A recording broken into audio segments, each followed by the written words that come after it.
7장. 그 후에 예수께서 갈릴리에서 일하고 계셨다. 유대인들이 예수를 죽일 기회를 노리고 있었으므로 그분께서는 유대에서 돌아다니기를 원치 않으셨다. 유대인들이 매년 지키는 명절인 초막절이 다가오고 있었다. 예수의 형제들이 그분께 말했다. 여기를 떠나 명절을 지키러 올라가서 형님의 제자들도 형님이 하는 일을 잘 보게 하는 것이 어떻겠습니까? 공개적으로 알려지기를 바라는 사람치고 은밀히 일하는 경우는 없습니다. 형님이 지금 하고 있는 일을 계속하실 마음이면 밖으로 나가서 세상에 드러내십시오. 예수의 형제들이 그분을 몰아붙인 것은 그들도 아직 그분을 믿지 않았기 때문이다. 예수께서 그들에게 대답하셨다. 다그치지 마라. 지금은 나의 때가 아니다. 지금은 너희의 때다. 항상 너희의 때다. 너희는 아무것도 잃을 것이 없다. 세상이 너희에게는 반대하지 않지만 나에게는 반기를 들고 일어선다. 세상이 나를 대적하는 것은 내가 세상의 겉모습 뒤에 감춰진 악을 폭로하기 때문이다.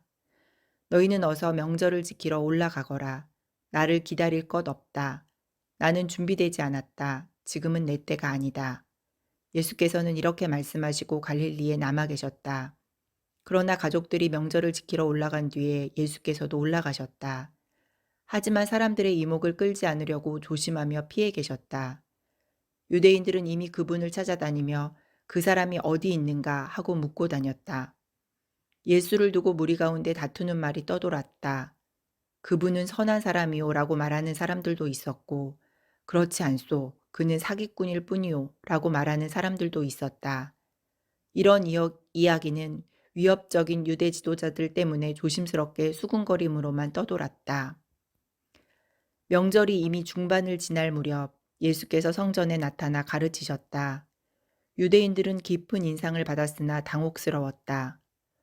저 사람은 교육받은 것도 아닌데 어떻게 저토록 아는 것이 많을까? 예수께서 말씀하셨다. 이 가르침은 내가 지어낸 것이 아니다. 나의 가르침은 나를 보내신 분에게서 온다. 그분의 뜻을 행하는 사람은 누구나 이 가르침을 시험해보고 그것이 하나님에게서 왔는지 아니면 내가 지어낸 것인지 알 수 있다. 말을 지어내는 사람은 자기를 좋게 보이려고 하지만 자기를 보내신 분께 영광을 돌리려는 사람은 사실을 있는 그대로 전할 뿐 진실을 조작하지 않는다.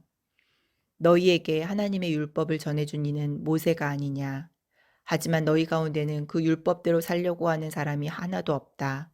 그러면서 너희는 왜 나를 죽이려고 하느냐. 무리가 말했다. 당신은 미쳤소. 누가 당신을 죽이려 한단 말이오. 당신은 귀신 들렸소. 예수께서 말씀하셨다. 몇 달 전에 내가 기적을 한 가지 행한 것을 가지고 너희는 지금도 둘러서서 화를 내며 내가 하려는 일을 이상하게 여긴다. 모세가 할례를 규정했고 원래 할례는 모세에게서 온 것이 아니라 그의 조상에게서 온 것이다. 그래서 너희는 안식일에도 할례를 주며 몸의 일부를 처리한다. 너희는 모세의 율법 가운데 단 한 조항을 지키기 위해 그렇게 한다. 그런데 너희는 어찌하여 내가 안식일에 한 사람의 온 몸을 건강하게 해주었다는 이유로 내게 화를 내느냐. 트집 잡지 마라. 너희 머리와 가슴으로 무엇이 옳은지 분별하고 무엇이 정말로 옳은지를 따져보아라. 그때 몇몇 예루살렘 사람들이 말했다. 그들이 죽이려고 하는 사람이 이 사람이 아닌가요? 이 사람이 여기에서 공공연히 다니며 자기 마음대로 말하고 있는데 아무도 제지하는 사람이 없습니다. 혹시 통치자들도 이 사람이 메시아라고 생각하는 것은 아닐까요? 우리는 이 사람이 어디에서 왔는지 압니다. 하지만 메시아는 어디에서 오는지 아무도 모르게 오실 겁니다. 성전에서 가르치던 예수께서 그 말에 자극을 받아 큰 소리로 외치셨다. 그렇다. 너희는 나를 알고 내가 어디에서 왔는지 안다고 생각하지만 나는 너희가 생각하는 데서 오지 않았다. 또한 나 스스로 일을 시작한 것도 아니다. 나의 참된 근원은 나를 보내신 분이다. 너희는 그분을 조금도 알지 못한다. 나는 그분께로부터 왔다. 그래서 나는 그분을 안다. 그분께서 나를 이곳에 보내셨기 때문이다. 그들은 예수를 체포할 방법을 찾으면서도 그분께 손을 대지는 못했다. 아직 하나님의 때가 되지 않았기 때문이다. 무리 가운데서 많은 사람들이 믿음으로 그분께 자신을 드리며 이렇게 말했다. 메시아가 오신다고 해도 이보다 설득력 있는 증거를 내놓으시겠는가? 이처럼 선동적인 기운이 무리 사이에 흐르는 것을 보고 놀란 바리새인들이 대제사장들과 한패가 되어 예수를 체포하라고 경비병들을 보냈다. 예수께서 그들을 물리치며 말씀하셨다. 나는 잠깐 동안만 너희와 함께 있다가 나를 보내신 분께로 간다. 너희가 나를 찾으려고 해도 찾지 못할 것이다. 내가 있는 곳에 너희는 올 수 없다. 유대인들이 머리를 맞대고 수군거렸다. 저가 어디로 가는데 우리가 저를 찾지 못할 것이라고 하는 겁니까? 그리스 땅으로 가서 유대인들을 가르치려는 것일까요? 너희가 나를 찾으려고 해도 찾지 못할 것이라는 말이 내가 있는 곳에 너희는 올 수 없다는 말이 무슨 뜻일까요? 명절의 절정인 마지막 날에 예수께서 입장을 분명히 하시고서 큰 소리로 말씀하셨다. 누구든지 목마른 사람은 내게 와서 마셔라. 누구든지 나를 믿는 사람은 성경에서 말한 것 같이 그 깊은 곳에서 생수의 강이 넘쳐 흐를 것이다. 이것은 그분을 믿는 사람들이 받게 될 성령을 두고 하신 말씀이다. 예수께서 아직 영광을 받지 않으셨으므로 성령이 아직 사람들에게 오시지 않았다. 이 말씀을 들은 무리 가운데 이분은 그 예언자가 틀림없다고 말하는 사람들도 있었고 저분이야말로 메시아이시다 라고 말하는 사람들도 있었다. 그러나 메시아가 갈릴리에서 나오겠는가? 성경에는 메시아가 다윗의 혈통을 따라 다윗의 동네인 베들레헴에서 나온다고 하지 않았던가? 라고 말하는 이들도 있었다. 그렇게 무리 사이에 예수를 두고 의견이 갈렸다. 예수를 체포하려는 사람들도 있었으나 아무도 그분께 손을 대지는 못했다. 그때 성전 경비병들이 돌아와서 보고하자 대제사장과 바리새인들은 왜 그를 데려오지 않았느냐고 따져 물었다. 경비병들이 대답했다. 그가 어떻게 말하는지 들어보셨습니까? 우리는 여태껏 그 사람처럼 말하는 사람을 본 적이 없습니다. 바리새인들이 말했다. 너희도 저 천하기 짝이 없는 무리처럼 미혹된 것이냐? 지도자나 바리새인들 가운데서 그를 믿는 사람을 보았느냐? 그에게 미혹된 자라고는 하나님의 율법을 모르는 저 무리뿐이다. 전에 예수를 찾아왔던 사람으로 지도자이자 바리새인인 니고데모가 나서서 말했다. 먼저 당사자의 말을 들어보고 그가 무슨 일을 하는지 알아보고 나서 사람의 죄를 판결하는 것이 우리 율법에 맞지 않습니까? 그러나 그의 말을 가로막으며 말했다. 당신도 그 갈릴리 사람을 선전하는 거요? 성경에서 증거를 살펴보시오. 갈릴리에서 예언자가 단 한 명이라도 나왔는지 살펴보란 말이오. 그리고는 모두 집으로 돌아갔다. 요한복음 8장. 예수께서 올리브산으로 가로질러 가셨다가 곧이어 성전으로 돌아오셨다. 사람들이 떼를 지어 그분께 몰려왔고 예수께서는 자리에 앉아 그들을 가르치셨다. 종교학자와 바리새인들이 가늠하다가 붙잡힌 한 여자를 끌고 왔다. 그들은 모든 사람이 잘 볼 수 있도록 여자를 세워놓고 말했다. 선생님, 이 여자가 가늠하다가 현장에서 잡혔습니다. 모세는 율법에서 이런 자들을 돌로 치라고 명령했습니다. 선생님은 뭐라고 하시겠습니까? 그들은 예수를 함정에 빠뜨려 뭔가 책잡을 만한 발언을 하도록 유도했다. 예수께서 몸을 굽혀 손가락으로 땅에다 뭔가를 쓰셨다.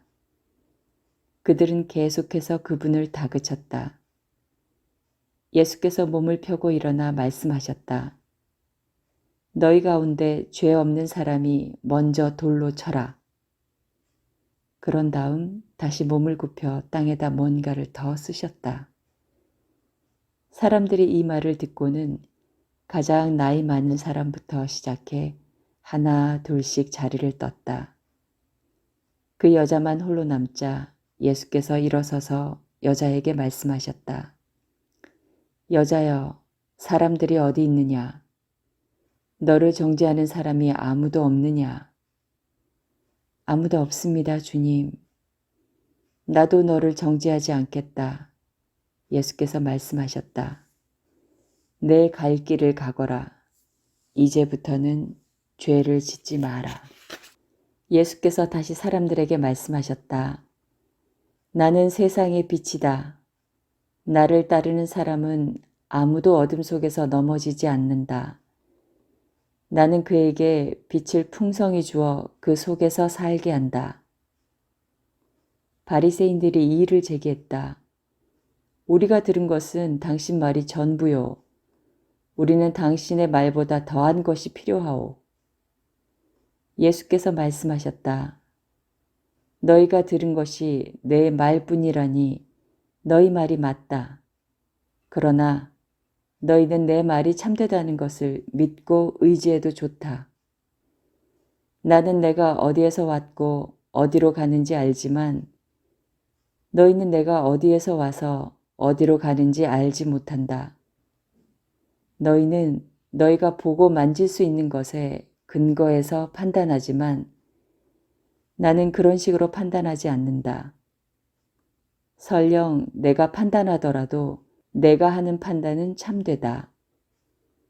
그것은 내가 좁은 경험에 근거해서 판단하지 않고 나를 보내신 크신 아버지 안에서 그분과 함께 판단하기 때문이다. 이것으로 두 증인의 증언은 믿어도 된다고 한 하나님의 율법의 요건이 충족된 것이다. 너희가 들은 내 말이 그러하다. 나도 너희에게 말하고 나를 보내신 아버지께서도 너희에게 말씀하시기 때문이다. 그들이 말했다. 당신의 아버지라는 분이 어디 있소? 예수께서 말씀하셨다. 너희가 나를 보면서도 나를 알지 못하는데 어찌 아버지를 알기 바라느냐? 너희가 나를 알았더라면 아버지도 알았을 것이다. 이것은 예수께서 성전 헌금함 근처에서 가르치며 하신 말씀이다. 아무도 그분을 잡는 사람이 없었다. 아직 그분의 때가 되지 않았기 때문이다. 예수께서 이전에 말씀한 내용을 다시 말씀하셨다. 나는 이제 곧 떠나고 너희는 나를 찾으려고 할 것이다. 하지만 너희는 그렇게 하다가 하나님을 놓치고 죽음이라는 막다른 길로 치닫게 될 것이다. 너희는 나와 함께 갈 수 없다. 유대인들이 말했다. 그렇다면 이 사람이 자살하겠다는 말인가? 너희는 나와 함께 갈 수 없다는 말이 그런 뜻인가? 예수께서 말씀하셨다. 너희는 이 세상에 매여 있지만 나는 너희가 볼 수 있는 세상 그 너머의 세상과 연결되어 있다. 너희는 눈으로 보고 손으로 만지는 육신의 차원에서 살고 있지만 나는 다른 차원에서 살고 있다. 바로 이런 이유로 내가 너희에게 너희의 하나님을 놓치고 있다고 말한 것이다. 너희는 죽음이라는 막다른 길에 있다. 내가 누구인지 말하는데도 너희가 믿지 않으면 너희는 죄로 인해 죽음이라는 막다른 길에 있는 것이다. 너희는 지금 너희 삶에서 하나님을 놓치고 있다. 그들이 예수께 말했다. 도대체 당신은 누구요? 예수께서 말씀하셨다. 내가 처음부터 말한 그대로다. 나는 너희에게 대해 할 말도 많고 심판할 것도 많다. 그러나 나에게 말과 행동을 명령하신 분의 참되심을 너희가 인정하지 않으면 아무 소용이 없다. 너희는 내가 아니라 나를 보내신 분을 문제 삼고 있는 것이다. 그들은 여전히 예수께서 아버지를 두고 하신 말씀을 알아듣지도 깨닫지도 못했다. 예수께서 다시 말씀하셨다. 너희는 인자를 들어 올리고 나서야 내가 누구인지 알게 될 것이다. 내가 이 말을 지어낸 것이 아니라 아버지께서 가르쳐 주신 대로 말한다는 것을 알게 될 것이다. 나를 보내신 분이 나와 함께 계신다. 그분은 나를 버려두지 않으신다. 그분을 기쁘시게 해드리는 것이 나에게 얼마나 큰 기쁨이 되는지 그분은 잘 아신다. 예수께서 이렇게 말씀하시자 많은 사람들이 믿기로 작정했다. 그러자 예수께서 자기를 믿겠다고 한 유대인들을 향해 말씀하셨다. 너희가 내 말을 붙들고 내 말대로 살아가면 너희는 진정한 내 제자가 된다. 그러면 너희는 진리를 직접 경험하게 될 것이고 진리가 너희를 자유롭게 할 것이다. 그들이 놀라서 말했다. 하지만 우리는 아브라함의 자손입니다. 우리는 누구의 종이 되어 본 적이 없습니다. 그런데 어째서 당신은 진리가 너희를 자유롭게 할 것이다 라고 말하는 것입니까? 예수께서 말씀하셨다. 내가 너희에게 진지하게 말한다.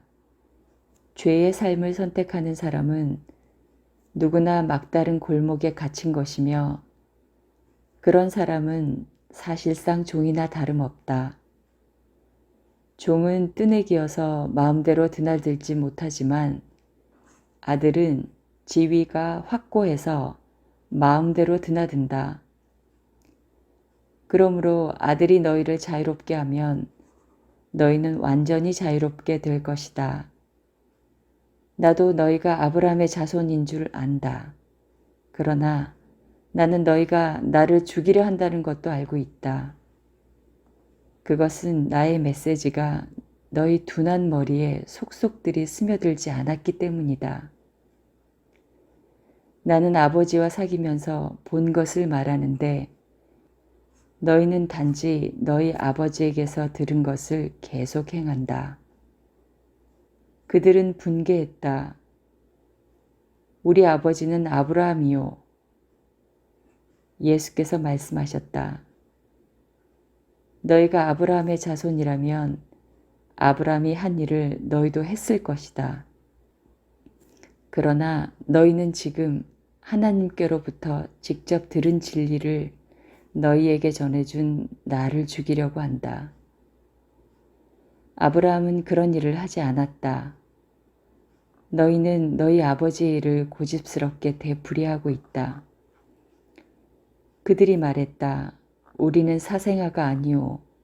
우리에게는 적법한 아버지이신 유일하신 하나님이 계시오. 예수께서 말씀하셨다. 하나님이 너희 아버지라면 너희가 나를 사랑했을 것이다. 내가 하나님께로부터 나서 이 세상에 왔기 때문이다. 나는 내 뜻대로 온 것이 아니다. 아버지께서 나를 보내셔서 온 것이다. 어째서 너희는 내 말을 한마디도 알아듣지 못하느냐? 그것은 너희가 내 말을 감당할 수 없기 때문이다. 너희는 너희 아버지인 마귀에게서 났고 너희가 하려는 일은 온통 그를 기쁘게 하는 것뿐이다. 마귀는 처음부터 살인자였다. 그가 진리를 견디지 못하는 것은 그 속에 진리가 조금도 없기 때문이다. 그 거짓말쟁이는 말할 때마다 자기 본성에 따라 말을 만들어내고 그 거짓말로 온 세상을 가득 채운다. 내가 와서 너희에게 명백하게 진리를 말해도 너희는 나와 관계하려고 하지 않는다. 너희 가운데 내가 그릇된 말이나 죄악된 행동을 하나라도 했다고 입증할 수 있는 사람이 있느냐?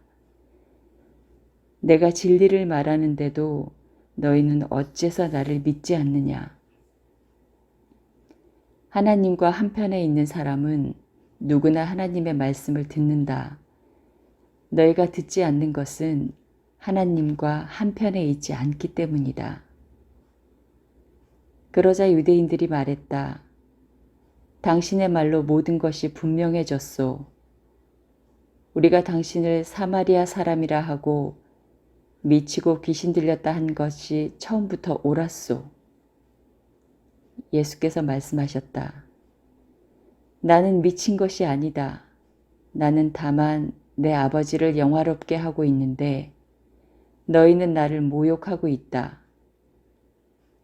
나는 내 자신을 위해서는 아무것도 구하지 않는다. 그러나 여기에 영광스럽고 큰 일을 계획하시고 그 일을 하기로 작정하신 분이 계시는데 그분은 하나님이시다. 내가 아주 확신 있게 말한다. 너희가 내 말대로 행하면 결코 죽음을 대면하지 않을 것이다.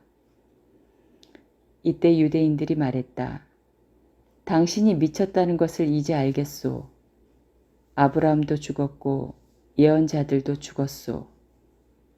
그런데도 당신은 내 말대로 행하면 결코 죽음을 대면하지도 맛보지도 않을 것이다 라고 말하다니 당신이 아브라함보다 크다는 말이오.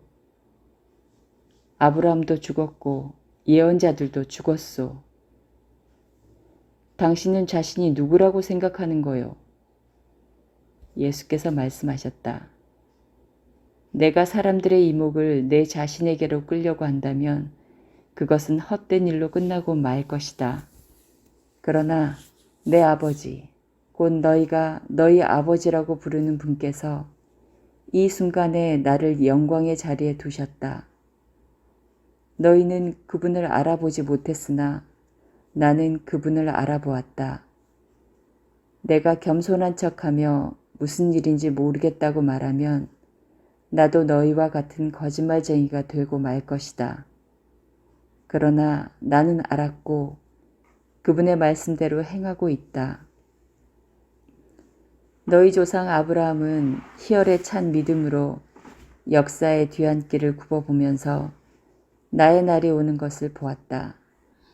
나는 그 날을 보고 크게 기뻐했다. 유대인들이 말했다. 당신이 50살도 되지 않았는데 아브라함이 당신을 보았다는 말이오? 예수께서 말씀하셨다. 나를 믿어라. 나는 아브라함이 있기 오래전부터 존재했다. 그 말에 그들은 폭발하고 말았다. 그들은 돌을 들어 그분을 치려고 했다. 그러나 예수께서는 어느새 성전을 빠져나와 사라지셨다.